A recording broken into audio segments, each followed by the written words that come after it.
Noong dekada 50, maraming mga kaganapan sa mundo na hindi kayang ipaliwanag kahit ng mga sayantipiko. Kapag sinabi nating aswang, ay kanilang sasabihin na parte lamang ito ng isang psychological na kaganapan. Na umano wala naman talagang aswang. At ang mga taong kumakain ng mga sanggol o di naman kaya'y yung tinatawag nating mga aswang na sinasabi nilang ito'y karamdaman lamang ng isang tao sa kanyang pag-iisip. Kaya nasasabi niyang siya ay aswang at nakaagawa ng mga bagay na hindi ginagawa ng may matinong utak. Ngunit para sa mga taong personal silang nakakasalamuha o naka-encounter, ay masasabi mong totoo talaga sila. Totoo silang namumuhay sa mundo at nakikisalamuha sa atin nang hindi mo nalalaman kung ano ang kanyang anyo pagsapit ng dilim. Magandang araw, Kuya Bari. Tawagin mo na lang po ako sa pangalang Arman. Ako po ay tubong Visayas sa Iloilo. Maaari po bang hindi ko na banggitin pa ang eksaktong lugar para na rin sa proteksyon sa pribadong mga buhay ng mga nakatira sa lugar na ito at maprotektahan na din ang aking sariling pribadong buhay. Ito na po ang kwento. Maulan noon. Halos humalik na sa lupa ang kidlat. Pauwi ako noon sa Iloilo at kababalik ko lamang po noon mula sa Maynila. Sa panahong iyon, barko pa lamang ang sasakyang maaaring magtawid sa iyo sa dagat dahil ito lamang ang mura. Nagtrabaho po ako noon sa Maynila, sa Tondo ng ilang taon. At ang bala ko lamang ay magbakasyon sa aming lugar. Ngunit dahil matagal akong hindi nakauwi, ay medyo naliligaw na ako. Sa mga taon na ito, ako po ay 28 taong gulang. Tila ba minalas ako at ang bus na aking sinasakyan na maghahatid sana sa akin sa aking pupuntahan ay nasiraan sa daan. Kung kaya't minabuti muna ng driver na siya'y tutungo sa bayan at kukuha lamang umano ng isang mekaniko. Dahil po sa tagal ng tsuper ay nagpasya na ang mga pasaherong maglakad na lamang. Ako naman po nagpaiwan lang at hihintayin ko na lamang ang tsuper. Ngunit magtatakip silim na yata ay wala pa rin ang tsuper ng bus. Kaya nagpasya na akong bumaba na lang at sinimulang lakarin ang daan upang maghanap ng panibagong masasakyan o di naman kaya ay matutuluyan. Parang pinagsisisihan ko pang hindi sumabay sa mga pasaherong nagsibabaan kanina upang maglakad. Kasagsagan ng ulan habang nilalakad ko ang daan na napakadulas. Wala akong senyales na may masasakyan na nakikita. Napakadilim pa ng paligid at hindi ko nakikita kung ano ang mga dinadaanan ko. Kulog at kidlat ang namamayani sa daigdig. Basang-basa na ako at nilalamig pa, ngunit nagpatuloy ako sa aking paglalakad. Muling kumidlat at sumabog ang liwanag sa paligid at nakita ko ang mga ilaw na tila gasera. Natuwa ako sa iisiping mga bahay iyon na pwedeng matuluyan. Noong makalapit na ako, hindi nga ako nagkamali, Kuya Bari.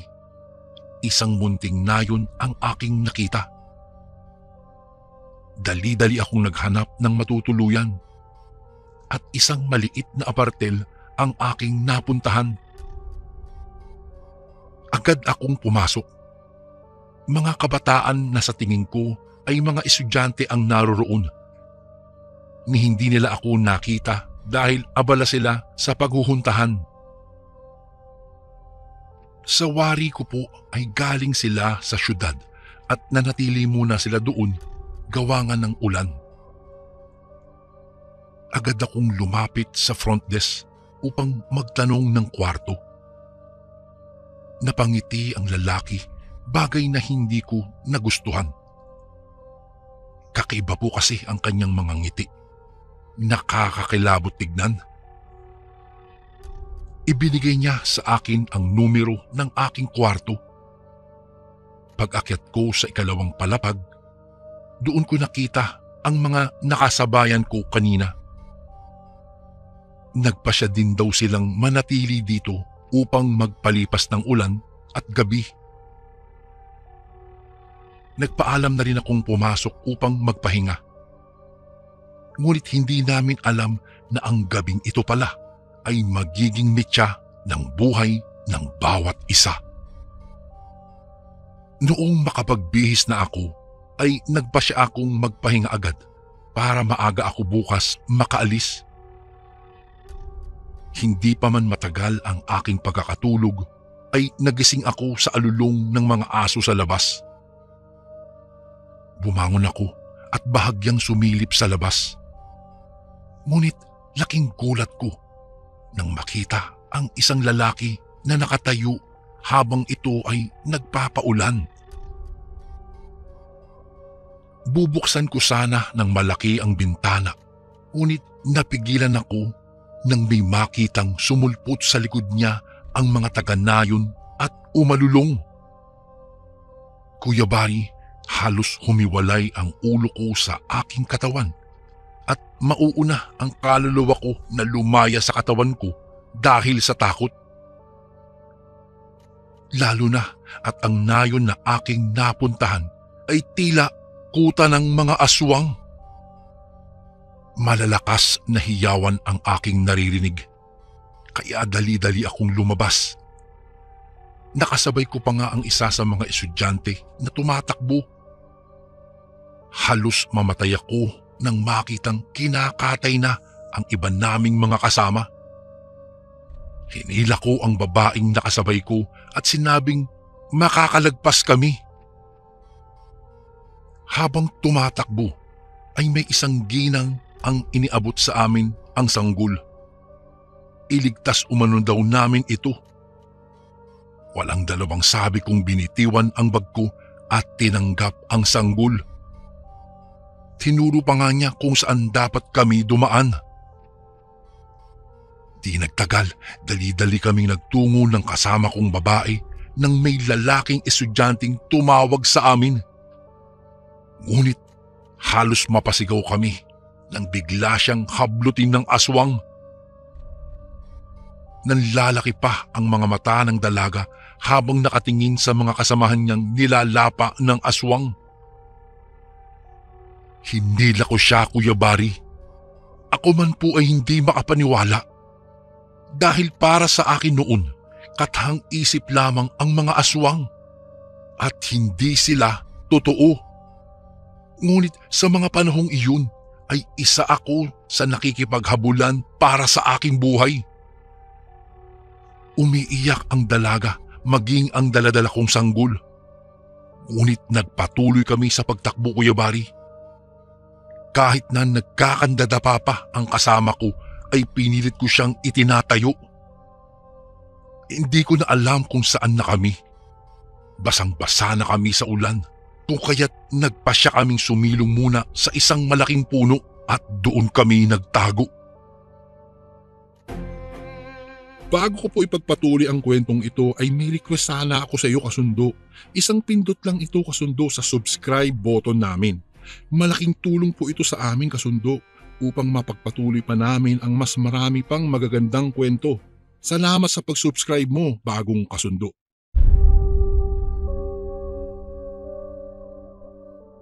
Napaupo kami habang ang babae ay panay pa rin ang iyak. Ang wika niya'y kasama niya ang kanyang ate at ang kanyang nobyo.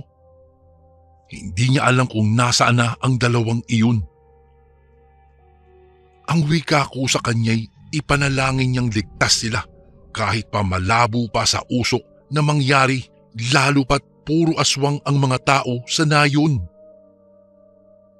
Maya-maya lang, may nakikita akong dalawang taong tumatakbo. Ngunit sinipat ko muna kung ito'y aswang ba o hindi. Nang makita kong hindi, ay tinawag ko po sila. Napaangat naman ng ulo ang dalagang umiiyak at nang makita niya ang dalawa ay tinawag niya ito. Ngunit sa di kalayuan, natanaw namin ang mga aswang. Naglalakad ang mga ito. Nang makalapit ang dalawa ay nagyakap sila, ngunit ang mga aswang ay natigil sa kanilang paglalakad. Nagtaka kami kung bakit, ngunit hindi nila magawang makapasok. Hanggang sa may isang matandang lumabas mula sa aming likod. Ang wika niya'y isa ito sa pinakaligtas na lugar. May mahika ng mga ermitanyo ang lugar na ito, kaya naman ligtas ito para sa amin. Halos maupos ako, Kuya Bari, habang tinitingnan ang mga taong halimaw. Maraming mga katanungan sa aking isipan na sa kung papaano sila naging halimaw. Panay ang kanilang alulong na parabang mga aso. Kuya Bari, nakakahilakbot po talaga ang kanilang mga boses. Parabang mga asong gutom na gutom. Nagsilbing musika sa katahimikan ng gabi ang kanilang mga alulong. Naglalaway pa sila habang sinusubukang gustong lumapit sa punong pinagtataguan namin. Pinahawak ko muna ang sanggol sa ate ng dalagang nakasama ko kanina. Saka umakyat sa sanga ng puno at dun ko nalaman na ang mga ugat ng puno ay naghugis bilog. Panay pa rin ang alulong ng mga aswang sa labas ng bilog. Sinusubok nilang makalapit ngunit hindi talaga nila magawa. Panay lang ang kanilang alulong. Ngunit hanggang doon na lang ang magagawa nila. Ayon sa matandang ermitanyo, malapit nang sumikat ang araw at ang mga halimaw sa dilim ay muli nang mag-aanyong tao. At iyon ang oras na maaari na daw kaming umalis. Habang tinitignan ko ang mga aswang at naiisip ang mga buhay na nawala, umuspong ang galit ko sa aking puso. Naiisip ko noon, Kuya Bari, na kahit isa lang ay makapatay ako ng isang aswang. Ganti ko lang para sa mga taong pinatay ng mga halimaw sa dilim. Hindi ko na alam kung ilang oras kaming namalagi doon. Nakatulog na ang iba kong mga kasama habang ako ay kalong-kalong ang sanggol na nawalan ng magulang. Ang kaawa-awang bata, hindi man lang nasilayan ang mga magulang. Paano na ang buhay ng batang ito? Nagising ako, Kuya Bari, nang bigla akong kalabitin ng ermitanyo. Pagtingin ko sa paligid ay umalis na ang mga aswang. Pasikat na pala ang araw kaya umalis na sila.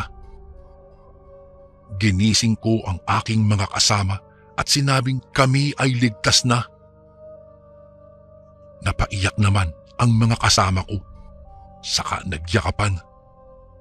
Ako naman ay niyakap ang sanggol na mahimbing pa ring natutulog.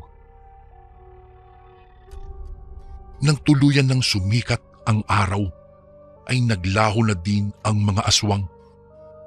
Kaya naman nagpasya na kaming umalis na. Sinamahan kami ni ermitanyo palabas sa nayon na iyon at sinabing may daraan na bus at kami ay sumakay na. Tinanong ko pa siya kung saan siya patutungo at ang kanyang wika ay babalik sa puno. Dahil alam umano niyang maraming maliligaw na tulad namin. Nakasakay na nga kami sa bus na magdadala sa amin sa city. Hindi na namin alam kung ano ang mga nangyari pa sa mga kasamahan namin. Pero marahil patay na silang lahat. Ilang dekada na rin ang lumipas bago ko nakalimutan ang lahat, Kuya Bari. Ilang dekada ring naging bangungot para sa akin ang pangyayaring iyon sa buhay ko. Sa buhay namin ni Antonica. Kahit na wala po siyang alam sa nangyari noon. Opo, si Antonica ay ang batang ibinigay sa akin at siya ay may asawa na po at mga anak. Nasa ibang bansa na rin kami ngayon para makalimutan po ang lahat.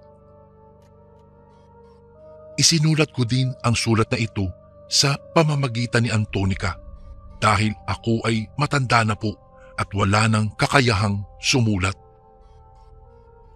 Dito ko na po tatapusin ang aking kwento, Kuya Bari. Salamat po sa pagbasa ng aking liham kung sakaling mapili niyo po ito sa inyong channel. Ang payo ko lang sa ating kababayan na lagi lang magtitiwala sa Panginoong Diyos dahil hindi niya tayo pababayaan kahit sa kabila ng panganib. Isang kwentong hindi ko po malilimutan nang minsang naligaw ako sa kampo ng mga aswang. Hanggang dito na lang po at more power po sa inyong channel. Lubos na gumagalang, Arman.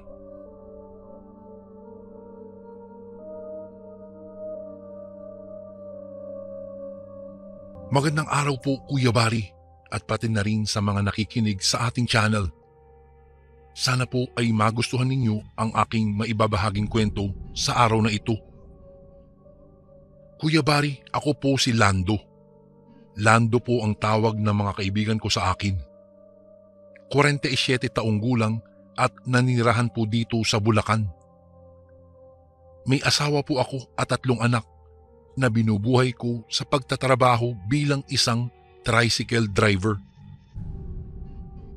30 taon na po akong namamasada ng tricycle.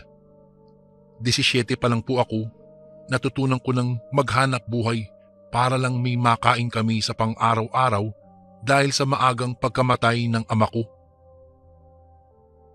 Ang kwento ko ay tungkol sa isang karinderyang lagi kong kinakainan tuwing tanghali at gabi. Kumbaga, suki na ako sa karinderyang ito. Bukod kasi sa mura, bagsak presyo talaga at masasarap at sariwa ang mga putahing itinitinda nila. Sulit na sulit po, ika nga. Kuya Bari, si Aling Carla ang may-ari ng karinderya. At dahil matagal na rin akong suki, medyo marami na rin akong alam tungkol sa kanya. Ayon sa kwento niya, galing daw siya sa probinsya ng Camarines Sur. Doon daw siya lumaki at nagkaisip. Malaki raw ang pamilya nila roon, pero dahil sa isang masamang pangyayari, napilitan siyang lumuwas dito sa Bulacan mag-isa para makapaghanap buhay. Madalas niyang ibinibida sa amin habang kumakain kami sa karinderya niya kung gaano karami sila maghanda sa probinsya. Tuwing may okasyon daw, parang laging may piyestahan ang lugar nila sa dami ng tao. At dahil isa na si Aling Carla sa mga pinakamagagaling magluto, siya lagi ang natutuka na ihanda ang mga pagkain na kakainin ng lampas 50 bisita sa kanilang lugar. Lahat daw ng klaseng putahe ng karne ay nailuto na niya. Isang beses, habang nagkukwentuhan, nadulas si Aling Carla sa amin. May nasabi siyang kung ano na ipinagtaka naming mga tricycle driver. Totoo, lahat yata ng tao sa barangay namin ay nakakain na ng niluto ko. Pagbibida ni Aling Carla. Saan po ba kayo kumukuha ng karne, Aling Carla? Nagtatakang tanong ng isa sa mga kasamahan kong tricycle driver. Yun nga mahirap maghanap ng taong mailuluto sa handaan, sabi ni Aling Carla. Nagtinginan kaming mga driver. Parang pare-pareho kaming binuhusan ng malamig na tubig sa aming narinig. Tumayo ako at tinanong si Aling Carla. Ano po? Tao? Sabi ko sa kanya. Nakita kong nag-iba ang ekspresyon ng mukha niya. Kinabahan at pilit na pinangingiti ang labi para lang hindi mahuli na nadulas siya. Wala yun, nagbibiro lang ako. Wala yun. Siyempre mga hayop sa gubat ang hinahanda namin. Alam nga namang tao no, ikaw naman talaga, di sana nakulong na ako. Marami rin kaming alagang baboy at mga manok, kaya hindi kami nauubusan ng panghanda. Naku, pasensya na kayo at mali-mali na ako . Medyo tumatanda na rin ako kung ano-ano tuloy nasasabi ko. Sagot niya sabay tatawa-tawa pa.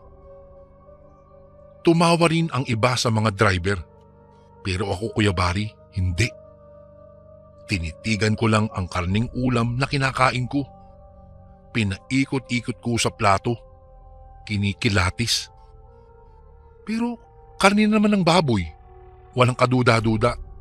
Imposible nga naman na karne ng tao ang iniluluto niya. Hindi ko na naubos ang aking kinakain.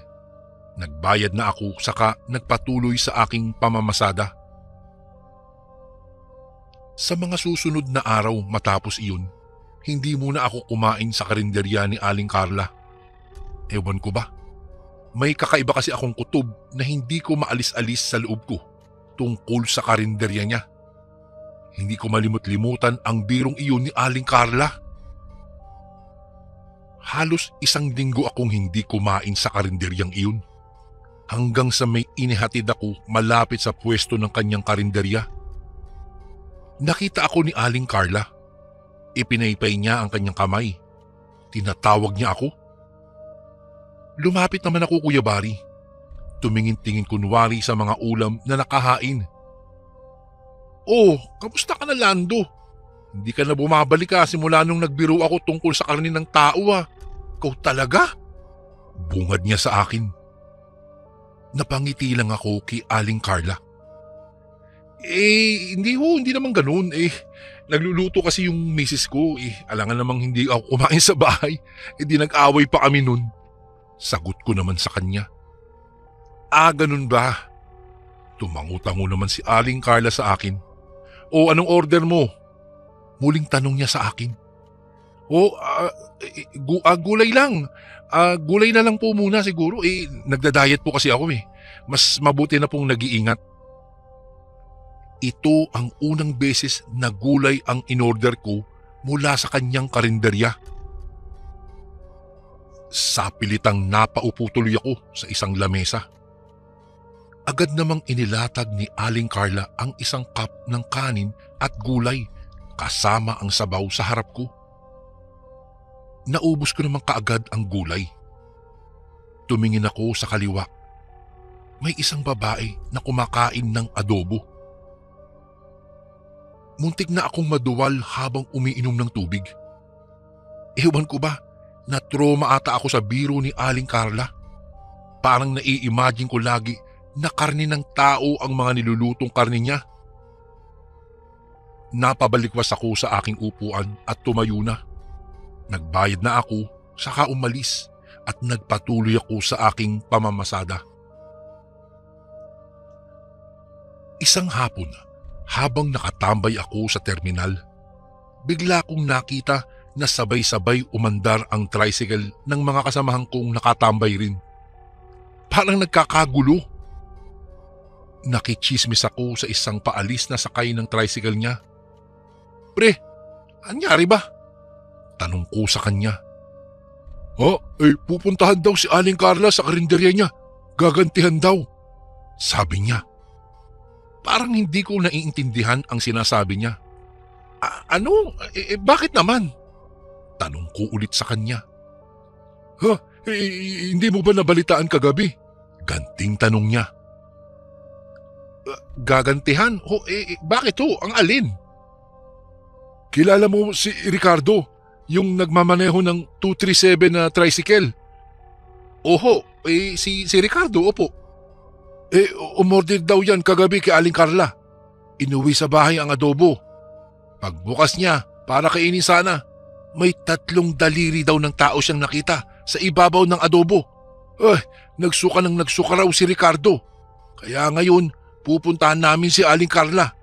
May mga dalang tubo nga yung mga iyon eh. Papatayin daw ang aswang. Sabi niya, sabay paandar ng tricycle at humarurot na. Bago ko po ipagpatuloy ang kwentong ito ay may request sana ako sa iyo kasundo. Isang pindot lang ito kasundo sa subscribe button namin. Malaking tulong po ito sa amin kasundo upang mapagpatuloy pa namin ang mas marami pang magagandang kwento. Salamat sa pag-subscribe mo, bagong kasundo.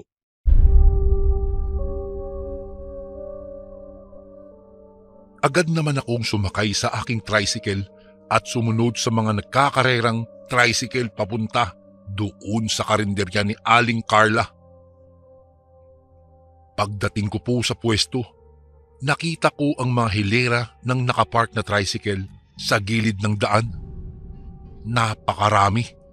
Lampas siguro 1 dosenang nakapilang tricycle. Nagpark din ako sa gilid ng kalsada at saka agad na bumaba. Ano ba nangyayari? Tanong ko sa isang nakaupo sa may karinderya. Naku, hinahabol po ng mga driver si Aling Carla doon. May mga daladala nga pong mga tubo eh. Maya-maya lang ay nakita ko na ang mga paparating na pulis. Dinaanan ko kasi ang isang presinto bago ako dumiretso sa karinderya. Sinabi ko na balak patayin ng mga driver ang may-ari ng karinderya dito. Tumungo ako sa direksyon na itinuro ng binata at naroroon sa damuhan, sa gilid ng kalsada, nakatayo ang mga driver ng tricycle habang hawak-hawak ang kani-kanilang mga tubo. Nakita kong may pinupukpok sila sa lupa. Dahil doon ay napatakbo ako. Mga pre, sandali. Ano pang ginawa niya para patayin niyo ang matanda? Agad kong bungad at inaawat ko ang isa sa kanila. Pagkalapit ko, gulat na gulat ako nang makita ang matandang si Aling Carla na nakahiga sa damuhan. Parang hindi na siya ang Aling Carla na nakilala ko. Buhaghag ang dating niyang laging nakataling buhok. Ang singkit na mga mata ay halos lumuwa na mula sa bungo niya sa sobrang laki. Kulay pula ito at nanlilisik. Sa bibig niya ay ang ilang dosenang matatalas na ngipin. Tinubuan din siya ng 2 maugat na pakpak sa likod. Matatalas na kuko sa kamay at makapal na balahibo sa braso at paa. Totoong aswang nga si Aling Carla. Hindi ako nakapagsalita. Nakatulala lang ako doon. Hanggang sa dumating na ang mga pulis. Maging sila ay nagulat din sa inabutan nilang nilalang na nakahiga sa kalsada. Pinusasa nila ito kaagad at inilagay sa likod ng jeep nila. Kami namang mga driver ay bumalik na sa terminal at saka nag-usap-usap tungkol kay Aling Carla. Pagkatapos noon, hindi na namin alam kung ano nga bang nangyari kay Aling Carla, kung anong ginawa ng mga pulis sa kanya. Parang bigla na lang siyang naglaho doon sa presinto. Hindi siya kasama ng mga nakakulong. Wala siya sa listahan ng blatter. Hanggang sa nalaman namin sa isang kasama sa terminal ang sinapit ni Aling Carla. Sabi ni Kamando, ikinuwento raw ng bayaw niyang isang pulis ang nangyari nang malasing ito sa inuman.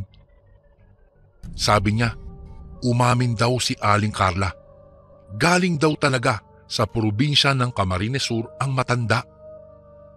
At ito'y umamin na lahi sila ng mga aswang.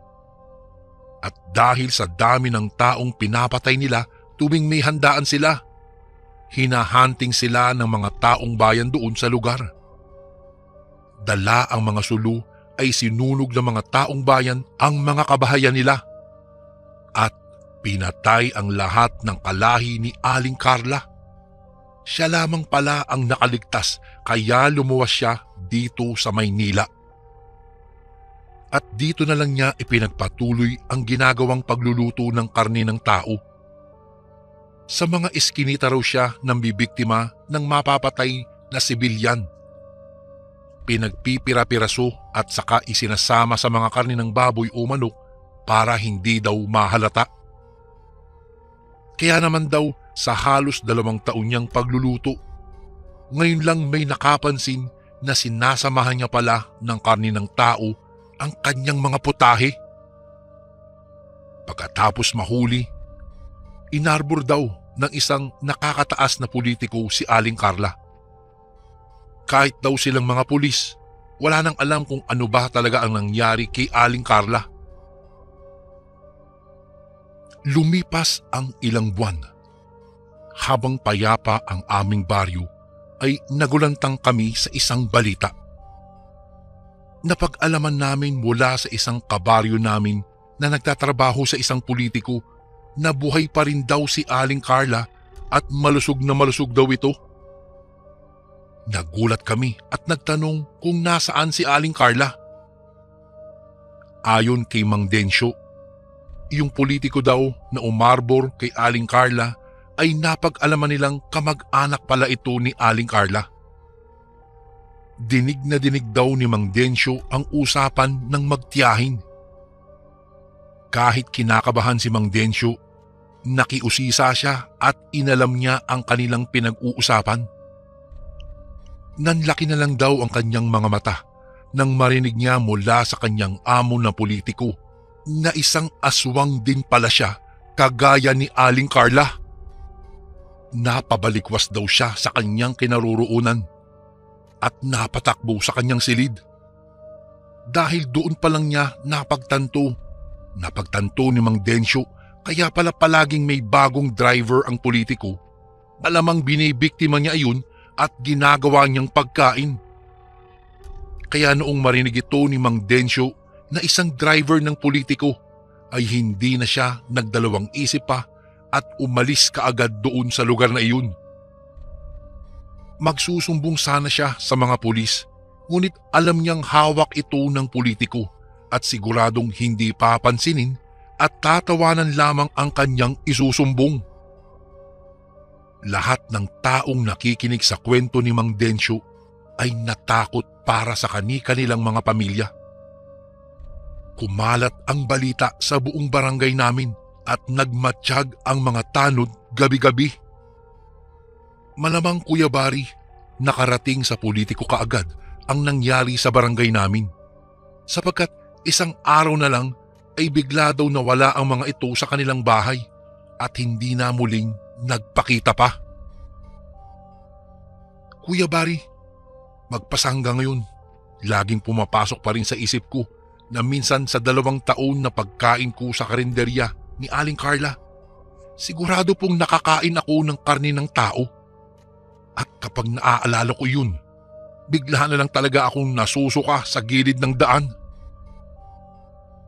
Simula po noon ay parang nagkatroma na ako sa karinderya. Hinding-hindi na talaga ako kumakain sa mga karinderya kahit kakilala ko naman ang nagluluto. Ewan ko ba, natuto siguro talaga ako o nadala. Kaya nga sabi ko kay Mrs., siya na lamang ang magluluto para sa amin. Ang kinakaba ko lang hanggang ngayon, Kuya Bari, nakakain nga ako ng karne ng tao sigurado, pero nahawaan kaya kami? Hindi kaya isang araw na lang magiging aswang din ako? Yan po ang ikinakatakot ko magpasangga ngayon. Kuya Bari, dito ko na po tatapusin ang aking kwento. Salamat po kung sakaling mabasa niyo po ito sa mga susunod na araw. Lagi po kaming nakikinig sa inyong channel, Kuya Bari. Tiwala po ako sa inyo, Kuya Bari, kaya sa inyo ko po ito ipinadala. Hanggang sa susunod na kwento ko po at meron pa po akong isang kababalaghang isasalaysay sa inyo. Salamat po ng marami at kamusta po sa lahat ng mga kasundo na nakikinig ngayon. Lubos na gumagalang, Lando.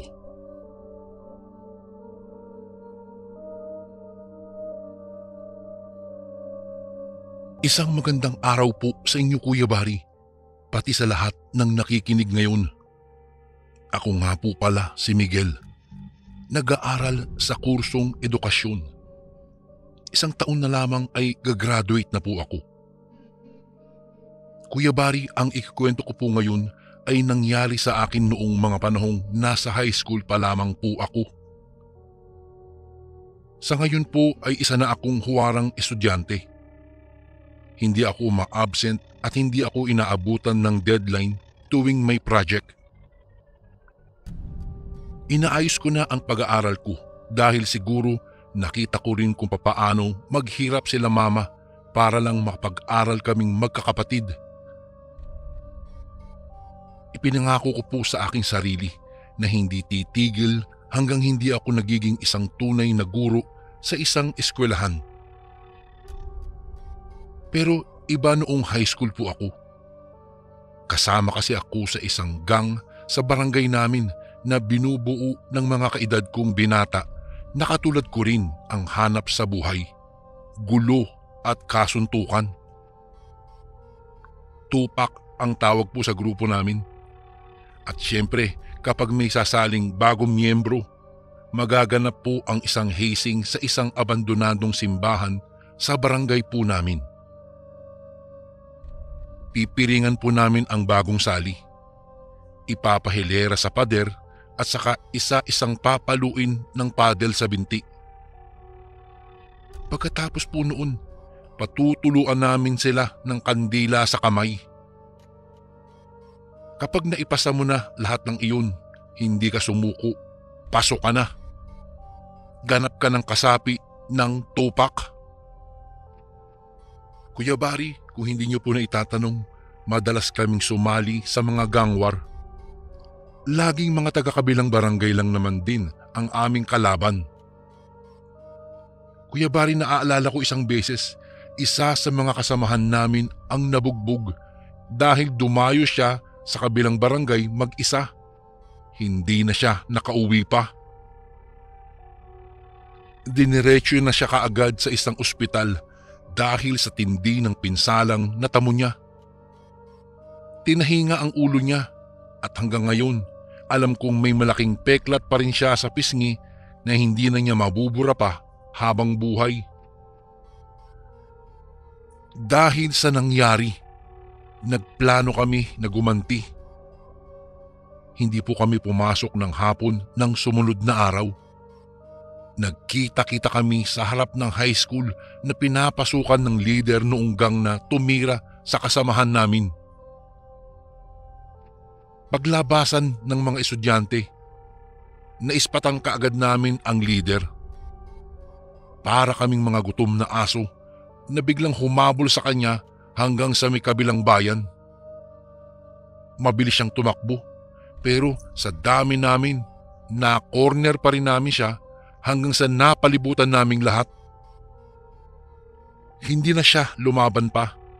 Tinanggap na lang niya ang mga suntok at sipa namin. Dumiretso rin yun sa ospital. Ang sabi, nabalian daw ng ribs. Kuya Bari, isa sa mga paborito naming tambayan ay ang park malapit sa sentro. Kumpleto lagi kami tuwing 7:00 ng gabi. Kanya-kanyang kwentuhan at biruan sa isa't isa. Isang gabi, habang nakatambay sa park, nakita namin itong mga binata na alam kong kaedaran din namin na dumaan sa gilid. Mga bagong salta. 4 po sila. Palinga-linga. Parang may hinahanap na kung ano. Kaya pinagtripan namin ang 4 na baguhan na yun. Pinalibutan namin sila para hindi makatakas. Tinulak-tulak. Kinuha pa nga ng isa sa amin ang sombrero ng isa sa binata. Nagalit ito. Pilit inaabot ang kanyang sombrero. Pero bigla siyang sinuntok ng isa sa mga kasamahan namin. Tumawa silang lahat. Pero ako, nakatingin lang sa kanila. Hindi ko alam kung bakit, pero naramdaman ko ang galit sa mga titig ng binata. Matalas siyang tumingin, pero patuloy pa rin sa pagtitrip itong mga kasamahan ko. Hanggang sa hindi na siguro nakapagpigil pa ang isa sa kanila. Buong lakas niyang sinuntok ang pinakamalapit na miyembro ng gang namin. Nagulat ako sa lakas ng suntok na tumama sa kasama ko. Natumpa ito paatras kaya nahawi ang nakapalibot ng mga tao. Agad namang kumaripas ng takbo ang apat na binata. Ang bilis nila, parang mga pusang takot na takot. "Habulin nyo! Hindi pwede tayo makaganti sa mga lintik na yan!" Sigaw ng isa sa amin. Sabay-sabay kaming nagsitakbuhan. Nakasakay pa nga ang iba sa bike para mas mabilis na makahabol. Pero sadyang maliksi ang apat. Nagulat nga kami ni hindi man lang makalapit ang mga nakabike na kasamahan namin sa kanila. Pagdating sa may waiting shed, may likuan doon na isang maliit na daan at sa dulo noon ay palayan na. "Pasukin nyo, bilis! Siguradong wala nang tatakasan ng apat na iyon." Sigaw ng isa sa mga kasamahan namin. Agad kaming sumunod. Pinagtitinginan na nga kami ng mga tao pero sanay na kami sa ganoon, Kuya Bari. Pagdating sa palayan, nakita namin na tumutulay ang apat sa pilapil ng palayan. "Sundan nyo, baka makawala," sabi ng leader namin na si Eric. "Pero di ba sabi nila aswang daw ang nakatira dyan sa gitna ng palayan na yan?" Kinakabahang tanong ko. "Kuya Bari, sa gitna kasi ng palayan ay may maliit na isla at sa gitna nito ay may lumang kubo na simula pa yata noong isilang ako ay nakatayo na iyon doon." Walang sino man ang nakakaalam kung sino ba ang nakatira sa kubo na iyon, pero marami ang usap-usapan na baka mga elemento o aswang ang may-ari ng lumang kubo. "Ano, Miguel? Nagpapaniwala ka sa mga usap-usapan tungkol sa mga aswang? Bakla ka ba? At naniniwala ka sa mga katang-isip na nilalang na yan? Ha? Ano? Panakot lang yan ng mga batang ayaw matulog sa gabi. Sige, bilis na, habulin nyo para maturuan natin ng leksyon ang mga yan." Bago ko po ipagpatuloy ang kwentong ito ay may request sana ako sa iyo, kasundo. Isang pindot lang ito, kasundo, sa subscribe button namin. Malaking tulong po ito sa amin, kasundo, upang mapagpatuloy pa namin ang mas marami pang magagandang kwento. Salamat sa pag-subscribe mo, bagong kasundo.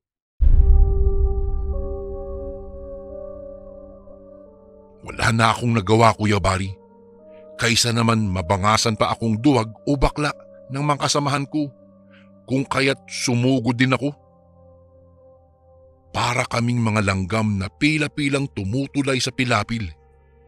Hindi kami sanay kaya marami sa amin ang nahulog pa sa putikan. Noong marating naming lahat ang isla, agad na sumigaw si Eric. "Mga walang ya kayo! Lumabas kayo dyan! Akala nyo patatakasin namin kayo sa ginawa nyo? Hindi nyo alam kung sinong grupo ang binangga nyo. Lumabas na kayo dyan para matapos na ito." Maya-maya'y narinig namin ang mga yapak. Lumabas nga ang apat na binata kanina. Pero may kasama sila. 2 matandang lalaki at 1 matandang babae. Noon ko lang sila nakita sa buong buhay ko sa lugar na iyon. "Ang lakas naman ng loob ninyong pagtripan itong mga anak namin. Hindi naman kayo inaano ng mga ito . Wala silang ginagawang masama sa inyo.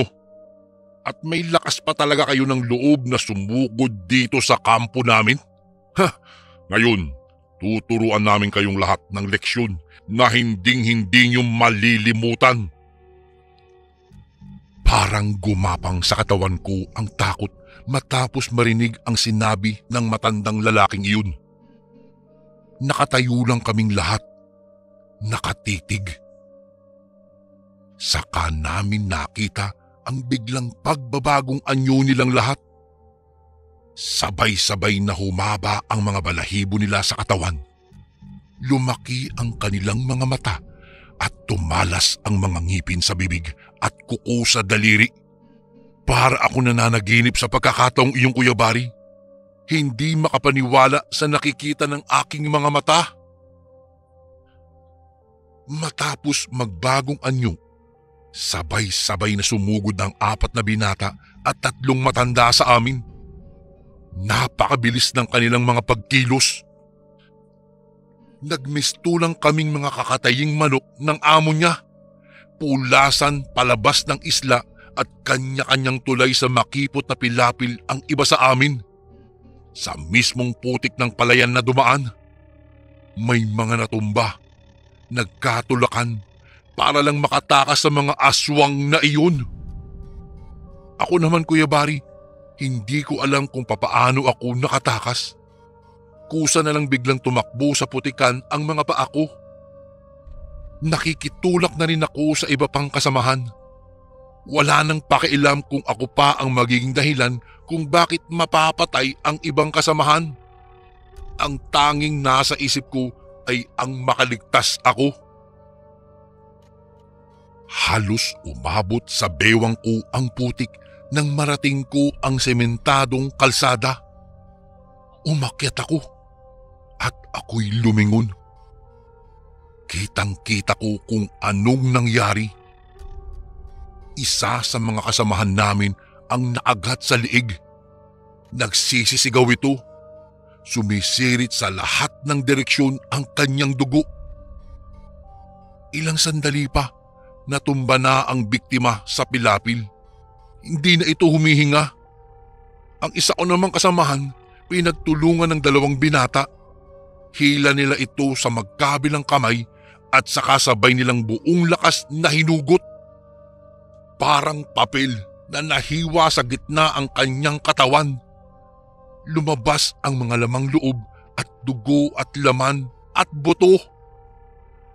Agad na sinunggaban ng 2 halimaw ang katawan at pinagpiestahan ang kanyang karne.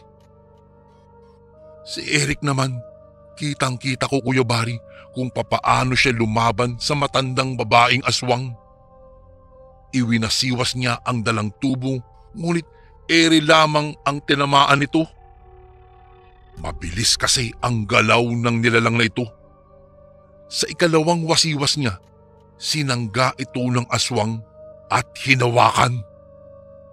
Tuluyan niyang naagaw ang armas ni Eric at saka sumugod. Hindi man lang nakaiwas pa si Eric. Tumusok sa dibdib niya ang matalas na mga kuko ng aswang. Hinugot ito ng aswang at itinusok na naman sa tiyan ni Eric. Kitang-kita ko na dumudugo na ang bibig ni Eric. Natumba siya sa pilapil sa paanan ng matandang aswang na babaeng iyon. Sa pagkakataong iyon, hindi na ako nagdalawang isip pa. Agad akong kumaripas papalayo. Umiiyak, takot na takot.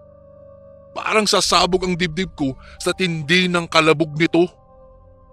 Hindi na ako lumingon pa, Kuya Bari.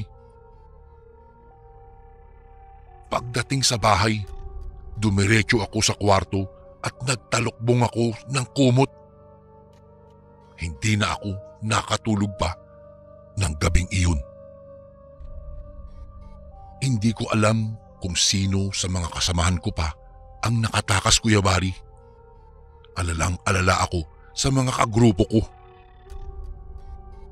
Sa sobrang pagod ay hindi ko na namalayang nakatulog na pala ako. Kinabukasan, pagbaba ko ng aming bahay, dahan-dahan akong sumilip sa aming bintana. Nakita ko yung 3 kong tagang. Buhay sila. Agad ko silang pinapasok sa aming bahay. Kami po ay nag-usap-usap. Takot na takot talaga kami sa nangyari noong nakaraang gabi. Pinag-usapan namin kung ano ang nangyari at kung papaano sila nakatakas. Kagaya ko din, Sila ay kumaripas ang takbo sa putikan. Lumipas ang ilang sandali. May narinig kaming mga usap-usapan sa buong barangay namin.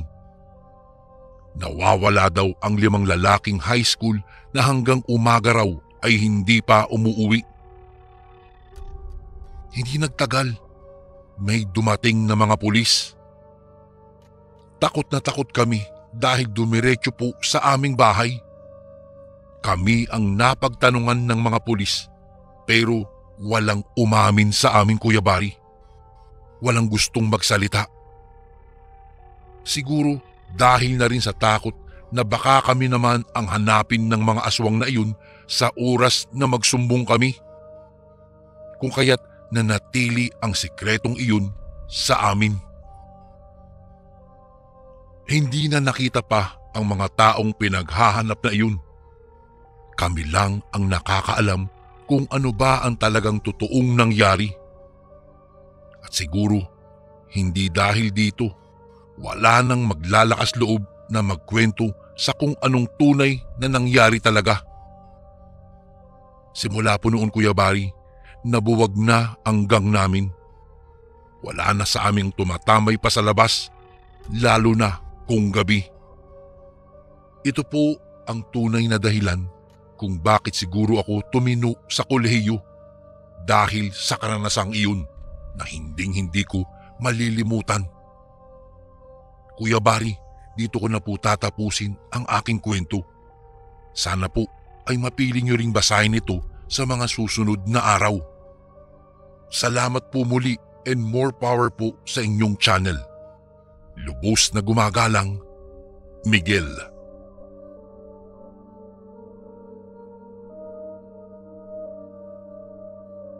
Magandang araw po sa inyo, Kuya Bari. Itago mo na lang ako sa pangalang Eva. Ito na po ang aking kwento. Manang, darating po ngayon ang bagong nurse ni nanay. Kapag dumating siya kayo na muna ang bahala sa kanya ha. Ani ni Eva. Kasalukuyan siyang bumababa sa hagdan habang hawak ang maliit na bag. May meeting siya sa labas kasama ang boss niya. Oo naman, Iha. Ako na ang bahala sa kanya. Paalis ka na ba? Teka muna, kan mag-almusal ka kaya muna. Aya ng may edad na kasambahay ng babaeng amo. Hindi na, Manang. Nagmamadali kasi ako Pakibantayan na lang po si nanay sa kwarto niya ha.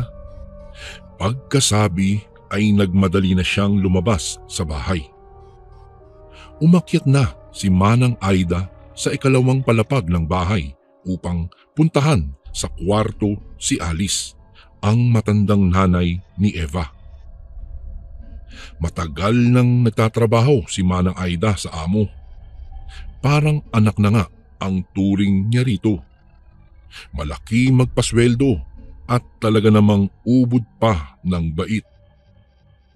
Ilang beses na rin siyang muntikang mag-resign dahil nang nakatapos na sa pag-aaral ang 3 niyang anak ay sinabi ng mga ito na umuwi na siya sa Cebu dahil may mga trabaho na naman daw ang mga ito. Ang asawa naman niya ay namamasukan bilang isang karpintero. Ngunit nakiusap naman si Eva na wag muna siyang umalis dahil may sakit pa ang nanay nito. Bedridden na si Alice. May Alzheimer's na ito at kaya hindi na nakakakilala. Pumayag siya sa pakiusap ng kanyang amo na manatili dahil ang sabi nito ay pwede na siyang makauwi kung makakahanap ito ng private nurse para sa ina. Pagpasok ni Manang Aida sa kwarto ni Alice ay kinapa niya agad ang likod nito. Madalas kasi itong matuyuan ng pawis sa likod. Hindi nawawala ang ubo nito dahil mahina na rin ang baga. Umiihi at dumudumi na rin ito sa kanyang salawal. Madalas ay nagsasalita at kumikilos pa ito na tila isang paslit. Eksaktong pagkatapos niyang pakainin si Alice, ay narinig niya na nag-iingay ang doorbell nila. Mabilis siyang bumaba at nabistahan ang isang babae na nakasuot ng puting uniforme habang nakatayo sa labas ng gate. "Magandang umaga po. Ako po pala si Megan. Ako po yung private nurse na nag-a-apply kay Ma'am Eva." Magiliw na pakilala ng babae. "Ay, buti naman at dumating ka na, iha. Tara, tuloy ka." Tugon ni Manang Aida saka binuksan ang gate. Pagkatapos hainan ni Manang Aida si Megan ay nagkwentuhan sila. Napag-alaman niya na sa Cebu rin ito galing at 5 taon nang nakatira sa Maynila upang doon magtrabaho. Graduate ito ng kursong nursing. Nagtrabaho rin sa mga public hospital at katagalan ay mas pinili na lamang na maging isang private nurse. Ayon pa rito ay namatay na ang huling matanda na may sakit na inalagaan nito. Kinagabihan ay nakilala ni Eva si Megan. Sinabi niya ang mga dapat gawin nito sa pag-aalaga sa nanay niya. Tingin nito ay okay naman ang private nurse na nakuha niya. Kinagabihan, mahimbing na natutulog si Manang Aida nang mapansin ang kalinhinang pagngiyaw ng pusa sa bubong. Inot-inot siyang bumangon at sinilip sa bintana kung saan nanggagaling ang ingay na iyon. Pagsilip sa bintana ay nagulat siya nang makita ang maraming pusa na itim na nasa labas ng bahay nila. Nakaramdam siya ng kilabot nang lumingon ito sa direksyon niya at tinitigan siya. Sa tulong ng liwanag na nagmumula sa buwan ay kitang-kita niya ang matatalim na titig ng mga ito. Bahagyang sumingasing ang mga mata ng pusa na sa tansya niya ay mahigit sa 10. Napaatras siya at napalingon nang may marinig na kalabog mula sa kung saan. Lumabas siya ng kwarto upang silipin kung saan nanggagaling ang ingay na iyon. Una niyang pinuntahan ang silid ni Megan. Pagkabukas niya ng pinto ng kwarto nito ay wala roon ang dalaga. Napakunot-noo siya. Sa isip ay nasaan ito? Sinilip din niya si Eva at nakita niyang tulog na ito. Sunod ay ang kwarto ni Alice. Muntikan na siyang mapasigaw nang makita niyang may tumalon mula sa bintana nito paibaba. Tumakbo siya at sinilip ang bukas na bintana kung saan lumabas ang itim na nilalang na nakita. Ngunit bigo siyang makita iyon. Nilapitan niya si Alice at kanyang chinek. Mahimbing itong natutulog at malalim ang paghinga nito. Muli ay narinig niyang nagngingiyawan ang mga pusa sa labas. Nang masiguro na ayos lang ang matanda, ay lumabas na siya ng kwarto at bahagyang nagtaka nang makita si Megan na papanhik ng hagdan. Tila nagulat pa ito nang magsalita siya. "Saan ka galing?" Takang tanong ni Manang Aida. Diyan lang po sa labas, Manang. Nagpahangin lang ako." Pagkasabi ay nagmamadali na itong pumasok sa kanyang kwarto. Nasundan na lamang ng tingin ng matanda ang nagmamadaling dalaga. Gabi-gabi ay naririnig na ni Manang Aida ang ingay ng mga pusa at palagi na lamang ay may kumakalabog sa kwarto ni Alice. Nahihintakutan na siya sa totoo lang dahil hindi mawaglit sa kanyang isipan ang itsura ng nakita nitong noong nakaraang gabi. Bumangon tuloy ang pagtataka niya sa dibdib kay Megan. Simula kasi nang dumating ito sa bahay ng amo ay napapadalas na ang kakatuwang pangyayari na iyon. Ayaw man niya manghinala, ngunit inisip niya na bantayan ang mga kilos ng dalaga. Isang umaga, habang nag-aalmusal si Eva, ay tinanong nito si Manang Aida at Megan kung naririnig nga ba nito ang mga ingay na pusa tuwing gabi sa bubong at sa labas ng bahay. Nagkangitian naman ang dalawa. Sinabi nila na naririnig nila iyon, ngunit hindi nila alam ang dahilan kung bakit maraming pusa ang naglipana tuwing gabi. Pagkatapos kumain ay nagpunta si Eva sa kwarto ng ina. Pinakain niya ito at pinaliguan. Nang binibihisan na niya ito ay nabaghan siya sa sinabi nito. Itinuturo nito ang bintana at sinasabi na mayroon daw siyang kalaro. Naisip niya na baka si Megan ang tinutukoy nito. Isang gabi na maliwanag at bilog ang buwan ay maingat na bumangon si Manang Aida. Walang ingay ang mga yapak na tinugpa niya ang kwarto ni Alice. Narinig kasi niya ang tila galit na tahol ng aso sa labas. Sa paraan ng tahol nito ay para bang may nakikita itong nakakatakot na nilalang. Bago ko po ipagpatuloy ang kwentong ito ay may request sana ako sa iyo kasundo. Isang pindot lang ito kasundo sa subscribe button namin. Malaking tulong po ito sa aming kasundo upang mapagpatuloy pa namin ang mas marami pang magagandang kwento. Salamat sa pag-subscribe mo, bagong kasundo.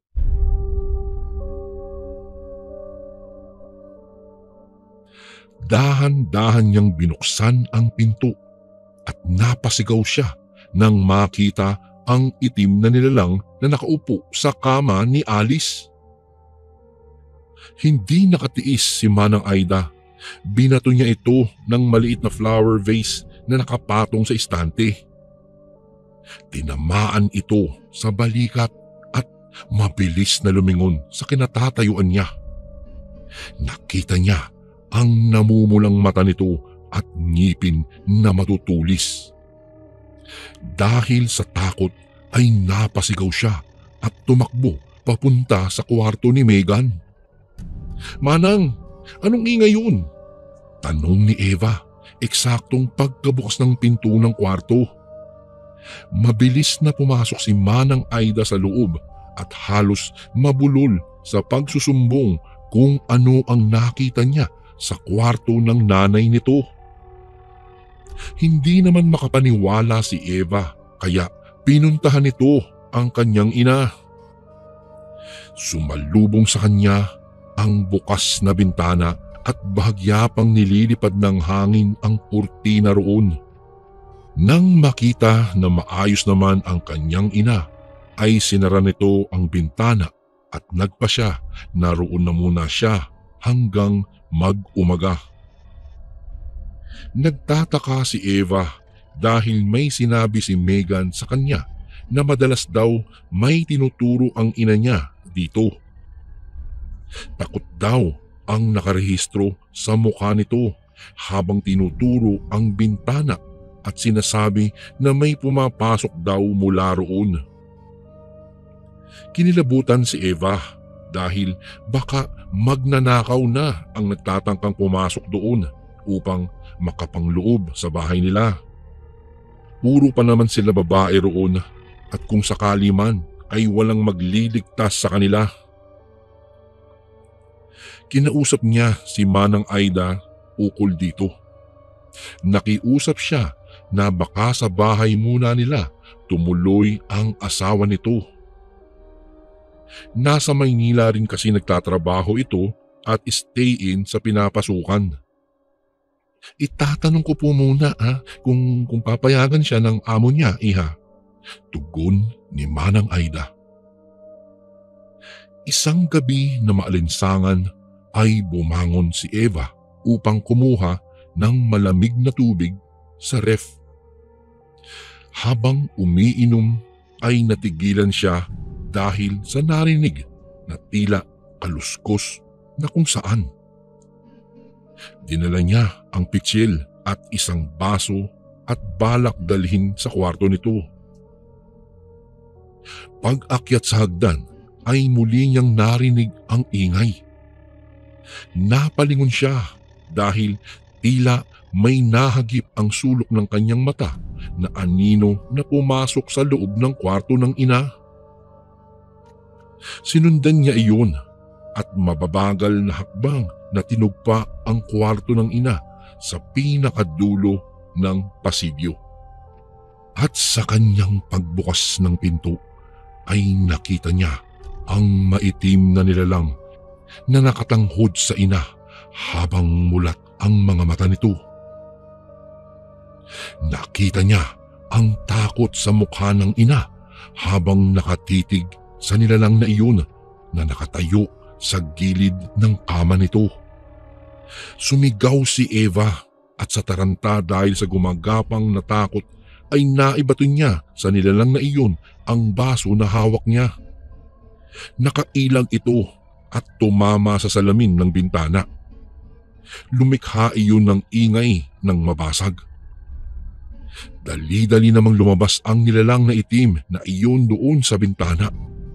Kahit nanginginig ang mga tuhod at binti ay sinundan pa ito ni Eva, ngunit bigo siyang masilayan ang panauhin ng ina. Humahangos na dumating ang dalawa na sina Megan at Manang Aida. Ikinuwento niya ang pangyayari, kaya silang tatlo ay doon nagpalipas ng gabi. Sinamahan nila si Alice sa pakiusap na rin ni Eva dahil baka bumalik ang nilalang na iyon. Kinabukasan ay nagising si Manang Aida dahil sa lakas ng hagulgol ni Eva.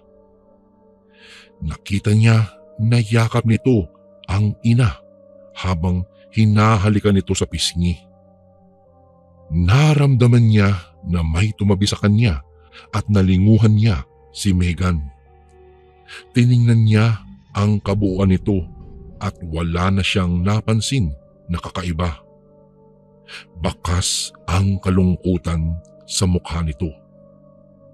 Naluha si Manang Aida dahil namatay na si Alice. Naalala niya ang nilalang na nakita niya na dumalaw sa matanda. Sila ang tinatawag na anduduno, isang uri ng aswang na pawang may malubhang sakit ang dinadalaw. Mabango sa kanila ang mga may sakit at alam nila kung malapit na itong bawian ng buhay. Inaamoy ito upang lalong manghina hanggang sa mamatay ang biktima.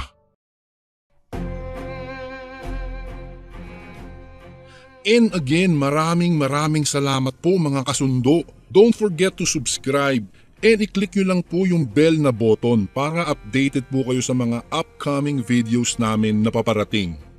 Maraming salamat po ulit. God bless and ingat po lagi dyan. Ito po si Kuya Bari at ako ang Sundo.